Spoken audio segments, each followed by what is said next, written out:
हमारी जमीन बचेगी कि नहीं, ये सवाल है। मैं सवाल करना चाहता हूँ, 2 मिनट आप सुनिए, ज्ञापन हम बाद में दे देंगे। अरे 1000 ज्ञापन है, 2000 ज्ञापन हो गए कलेक्टोरेट में, हमारा समाधान ना निकला।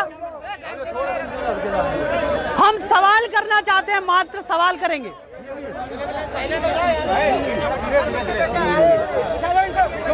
क्यों? आप बैठ जाइए, चुपचाप हो जाओ, सब नीचे बैठ जाओ। अरे आप बोलो, ये सुन लो, 2 मिनट सुन लो, वाचन कर रहे हैं, सुन लो। महोदय मैं आपसे एक सवाल करना चाह रहा हूं कि ये जिले के न्यायाधीश महोदय क्यों नहीं आए हमारे बीच में? सब लोगों का इंतजार है कि हमको न्यायाधीश, जिला न्यायाधीश महोदय से ही मिलना है। अब ये सवाल का जवाब भी हम लोग जानना चाहते हैं कि क्या ज्योतिरादित्य सिंधिया जी आए हैं, उनके ऊपर 144 धारा लागू नहीं होती? अब महोदय हमारे इस रतलाम ग्रामीण का जो विधानसभा है उसके अंदर जो जमीन जा रही है उसके 52 गांव शेड्यूल एरिया के अंदर आ रहे हैं, जो आरटीआई लगा के हमने फाइल किया। उस शेड्यूल एरिया में सरकार की 1 इंच भी जमीन नहीं है, यह पिरामिड जजमेंट बोलता है। तो क्या आप उस जजमेंट के खिलाफ जा रहे हैं? ये महोदय समता जजमेंट भी ये बोलता है कि अनुसूचित क्षेत्र में एक व्यक्ति है और भू राजस्व संहिता की जो 165(6) है उस धारा में यह लिखा है कि आदिवासी की जमीन गैर आदिवासी नहीं ले सकता। तो क्या सरकार आदिवासी है जो हमारी जमीन ले रही है? और अनुच्छेद 141 के तहत जो न्यायालय ने, जो माननीय सुप्रीम कोर्ट ने जजमेंट दिए हैं वो हर न्यायालय पे लागू है, भले वो एग्जीक्यूटिव न्यायालय हो, जुडिशियल न्यायालय हो, तो हर जगह लागू है। तो संविधान की अवमानना और माननीय सुप्रीम कोर्ट की अवमानना करने वाले के खिलाफ 124(a) के तहत देशद्रोह का मुकदमा क्यों नहीं होना चाहिए? हमारी लड़ाई ये है कि हम आपसे बार बार कह रहे हैं कि हम ट्रीटी पे हैं, हम लोग एग्रीमेंट पे हैं। आपका जुरिडिक्शन 10 साल की राजनीति आरक्षण देकर के हमको आपने फंसाया है, इसलिए आप लोग हम पे डंडा चला रहे हैं। यह प्रवृत्त विधि, यह एडॉप्शन ऑफ लॉ, राष्ट्रपति ने जो कानून गोद लिया है उसके तहत प्रवृत्त विधि और विद्वान विधि बना करके लागू किया है। जो फॉरेस्ट एक्ट बनाया, अभी ये बोल रहे हैं सरकारी जमीन, ये फॉरेस्ट एक्ट बनाया, ये अनुच्छेद 13(2) के तहत हमने विरोध जता दिया तो ये शून्य हो गई। तो फिर आप कैसे कह रहे हैं हमारी जमीन? संविधान को मान आप नहीं रहे हैं, कानून को मान आप नहीं रहे, और देशद्रोही हमको कह रहे हैं। ये कहाँ का कानून लाया? तो ये चीजें हैं। हमारे 52 गांव अनुसूचित क्षेत्र है और उसकी 1 इंच भी जमीन महोदय, हम गर्दन कलम हो जाए, जमीन हम नहीं देंगे। भले ये ज्ञापन एज ए आप राज्यपाल जी हैं, एज ए आप कलेक्टर हैं, आप राष्ट्रपति जी हैं, ये मान करके हम आपको ये ज्ञापन दे रहे हैं। भले आप एक अनुविभागीय अधिकारी हैं, पर हम आपको एक राष्ट्रपति की, क्योंकि हमारे यहाँ राष्ट्रपति और राज्यपाल ही 2 मात्र कानून लगा सकते हैं, इसके अलावा हमारे यहाँ कोई। आप जानते होंगे कि 153 के तहत जो कार्यपालिक शक्ति है उसमें मुख्यमंत्री और राज्यपाल दोनों मिलकर के सामान्य क्षेत्र में लगाते हैं। हमारे क्षेत्र में सिर्फ राज्यपाल स्वविवेक शक्ति से लगाता है। फिर भी हमने आरटीआई फाइल करी आपके राजभवन में, यह पूछा 5वीं अनुसूची एक क्षेत्र है, कानून नहीं है, उस क्षेत्र पैरा 2 के तहत कार्यपालिक शक्ति का विस्तार हुआ है? बोले नहीं हुआ है। नहीं हुआ है तो आपका कार्यपालिक शक्ति हमारे अनुसूचित क्षेत्र में क्या कर रहा है, यह हम आपसे पूछना चाहते हैं। टोटली असंवैधानिक काम है, टोटली असंवैधानिक काम है आपका, यह हम आपको बार बार बोल रहे हैं, इसके बावजूद भी आप हम पे प्रहार करे जा रहे हैं। तो महोदय यह ज्ञापन लाया हूं, इस ज्ञापन में मैं जो आपको धारा दे रहा हूं, शेड्यूल डिस्ट्रिक्ट एक्ट 1874 में हमने अंग्रेजों से लड़के हमारी टेरिटरी को आजाद करवा लिया था, आपने हमको गुलाम बनाया। भारत शासन अधिनियम जो 1935 है, सेक्शन 91, 92 और 311, जो 91, 92 है उसको एग्जिस्टिंग लॉ बना करके हमारे जो आपका जो वर्तमान संविधान है उसमें डाला। और 311 भारत की 3 क्षेत्र थे, इंडियन स्टेट, ब्रिटिश इंडिया और ट्राइबल एरिया, उस पर जुरिडिक्शन लगाने के लिए आप लोगों ने ट्रीटी करा, एग्रीमेंट करा और कहा, ट्रीटी करा, एग्रीमेंट करा और कहा कि यहाँ का लोकल लॉ जो चलेगा, लोकल लॉ यानी force of law and existing law, जो गांव का जो विधि विधान, ग्राम सभा, रूढ़ी प्रथा, विधि को बल, अब विधि को बल का मतलब क्या है? संविधान का पूरा बल हम हमारे समाज के बीच में रखते हैं, यह हमारा लोकतंत्र है। अगर ज्ञात हो तो संविधान की डिबेट में जयपाल सिंह मुंडा ने माननीय अंबेडकर जी को यह कहा था, हमारे समाज को क्या लोकतंत्र सिखा रहे हो, हमसे तुमको लोकतंत्र सीखना पड़ेगा। यह हमारा समाज, पुरखाई समाज कब से लोकतंत्र में बसते आया है। महोदय, इंडियन इंडिपेंडेंस एक्ट का जो सेक्शन 7ABC है, इंडियन इंडिपेंडेंस एक्ट वो एक्ट है जो भारत को आजादी देता है। तो उसमें जो सी वाला इलाका है, वो सी वाला इलाका हमारा है, ट्राइबल एरिया। इंडियन स्टेट राजा महाराजाओं वाला था, वो आपने मिला लिया। ट्राइबल एरिया जो 371 के अंतर्गत आता है, वो आज तक नहीं मिला है और ट्रीटी पे चल रहे हो। ये 13(3) का को हमको विधि का बल है। 372(1) आपका यह 372(1) बोलता है 395 के तहत सारी संविधान की विधियां समाप्त होती है, तो 372(1) प्रवृत्त विधि को लागू कर लेता है। यह हमारा संविधान बोलता है।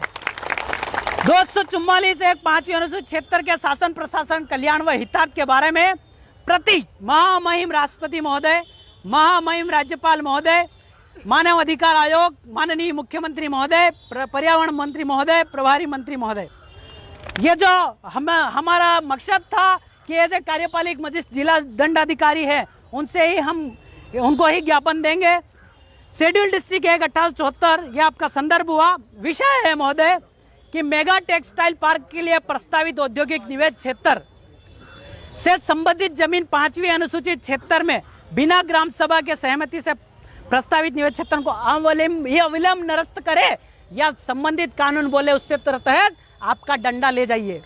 ये मेरा आपसे निवेदन है। इसको मैं भी बताता हूँ किस टाइप से आप ले जाएंगे। भारत के संविधान के अनुच्छेद 13(3) का में लिखित फोर्स ऑफ लॉ, आदिवासी समुदाय के रूढ़ी प्रथा कस्टमरी लॉ, आदिवासी रूढ़िगत ग्राम सभा के अनुरूप कार्य, यो आपका इंडियन इंडिपेंडेंस एक्ट 1947 के सेक्शन 18 यानी अनुच्छेद 13(3) का में लिखित ऑर्डर यानी जो आपका 7ABC है, संविधान 1 जो बोलता है भारत तथा राज्यों का संघ, जो अनुच्छेद 12 की परिभाषा से अनुसूचित 76 उससे बाहर है कि संपूर्ण अधिकारिता मीनिंग कार्यपालिका, आपका न्यायपालिका और विधायिका समाप्त कर आपका डंडा ले जाइए। हम हमारा शासन चला लेंगे, हम हमारी जमीन बचा लेंगे, हमको विकास करना विकास कर लेंगे, ट्यूबवेल लगाना ट्यूबवेल लगा लेंगे, तालाब बनाना हम बना लेंगे। तुमको कोई अधिकृत नहीं है यहाँ, क्योंकि आप लोग हमारे जो बक्सवा क्षेत्र है उसकी भी जमीन आप लोगों ने छीनी, अब बस्तर है वहां की भी जमीन छीन रहे हैं आप, वो भी हमारा ही खून है। महोदय, सविनय निवेदन है कि आपके कार्य क्षेत्र अनुसूचित 76 अंतर्गत जो भारतीय संविधान के 5वीं अनुसूची 244(1) क्षेत्र के अंतर्गत आता है, इसमें महोदय मैं आपको बता दूं कि ब्रिटिश सरकार भी हम पे डंडा नहीं चला पाई थी और आप हमारे खिलाफ डंडा लेके आ गए। ये गलत है महोदय। तो 1874 लागू कर स्थानीय कानूनों को यथावत रखा गया। तत्पश्चात इन्हीं जनजातीय क्षेत्रों को भारत शासन अधिनियम 1935 में भाग 91, 92 तथा 311 के तहत विशेष संरक्षण प्रदान किया गया।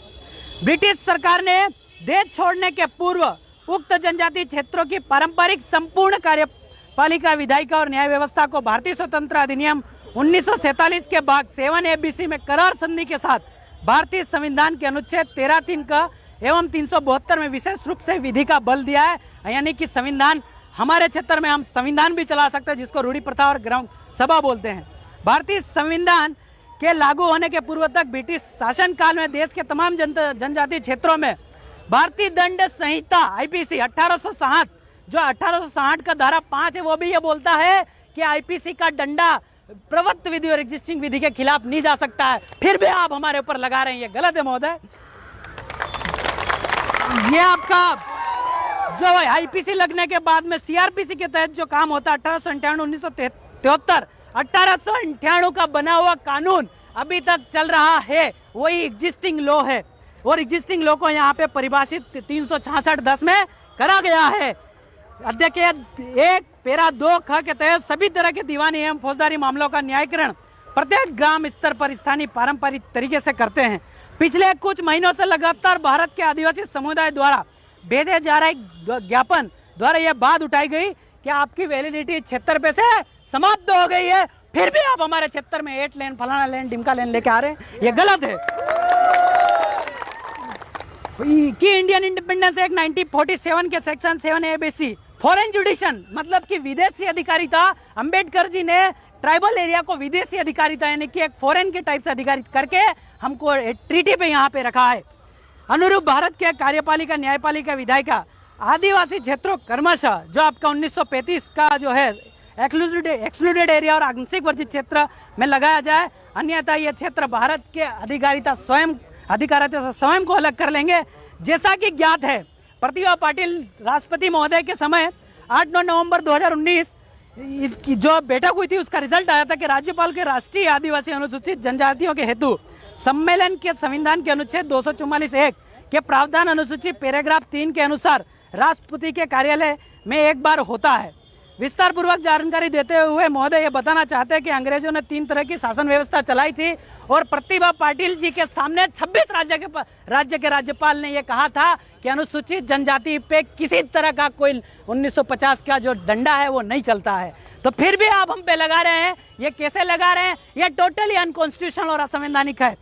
जिसमें पहला था ब्रिटिश इंडिया, जहाँ अंग्रेजी शासन था, जो अनुच्छेद 1 है आपका जो 7A है इंडियन इंडिपेंडेंस एक्ट 1947 का। इंडियन स्टेट यानी भारत के राज्य क्षेत्र, इंडियन इंडिपेंडेंस का जो 7B है जिसमें राजा महाराजा थे, और जो C था ट्राइबल एरिया आदिवासी क्षेत्र जहां अंग्रेजों ने शासन किया ही नहीं।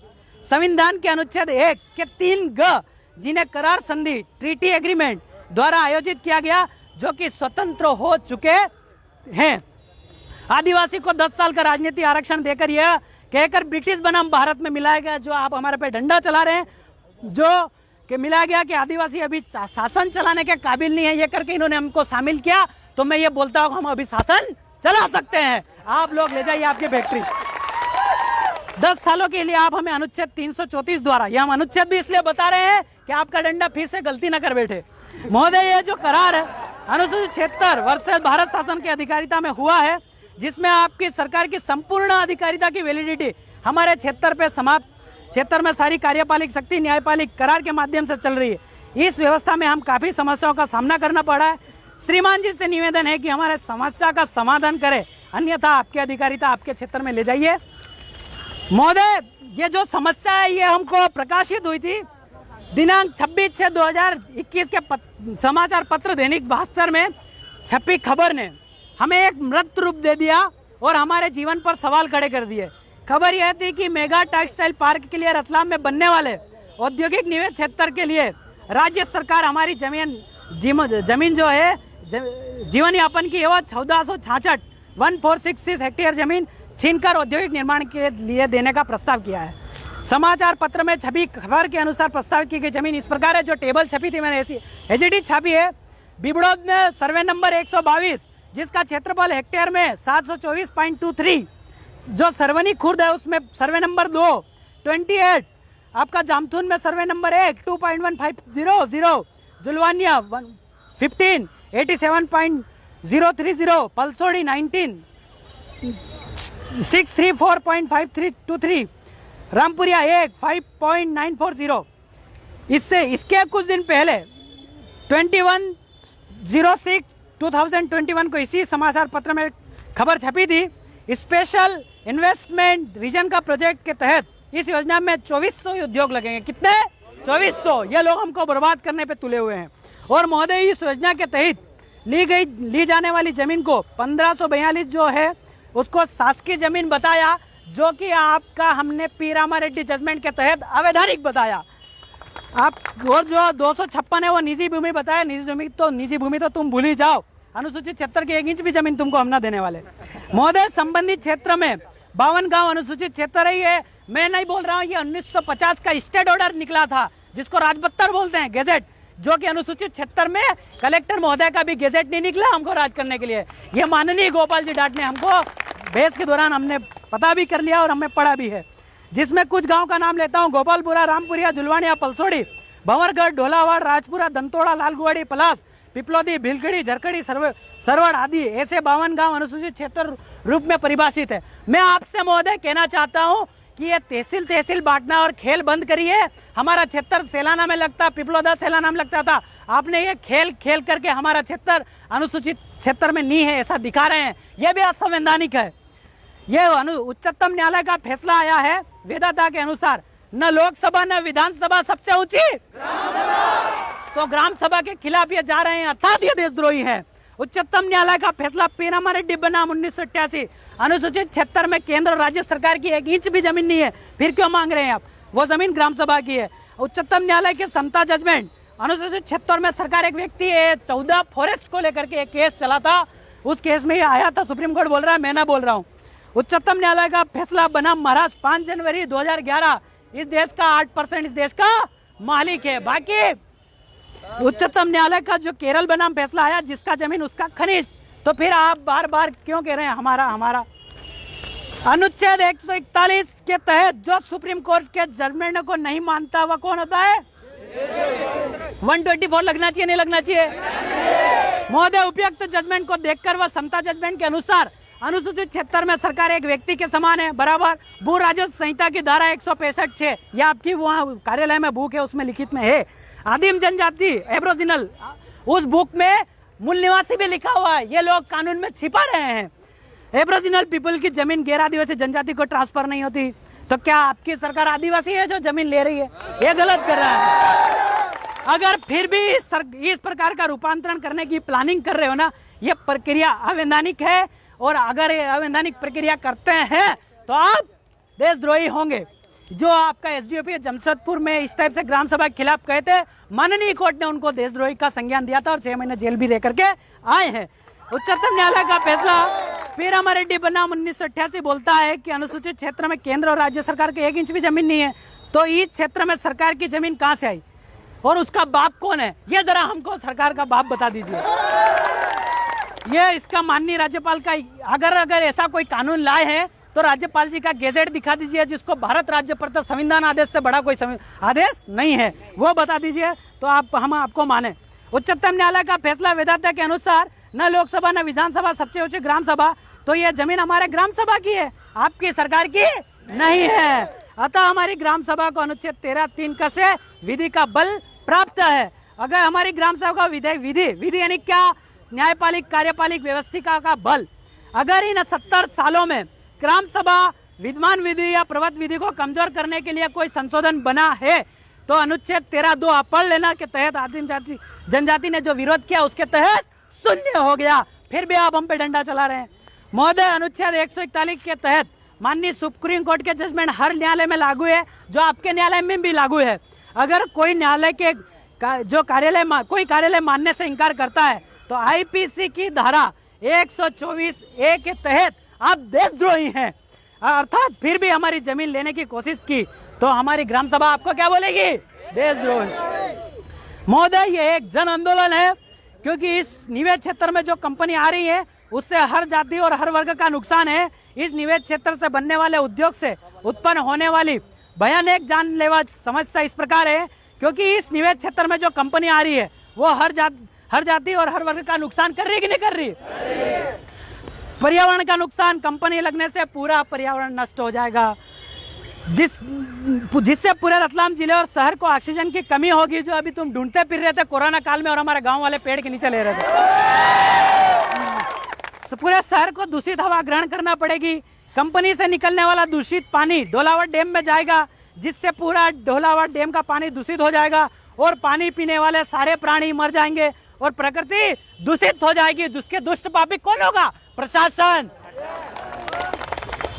जमीन से निकलने वाला पानी लाल पीला हो जाएगा, जिससे मनुष्य का जीवन संकट में पड़ जाएगा। यह बीजेपी के कार्यकाल में हिम्मत जी कोठारी के समय बना पर्यावरण पार्क उजड़ जाएगा। इनमें भी एकता नहीं है। जमीन पर निर्भर लोगों का जीवन नष्ट हो जाएगा। मतलब सीधा है कि इस निवेश क्षेत्र आने से किसी विशेष जाति वर्ग को, पूरे मनुष्य जीवन को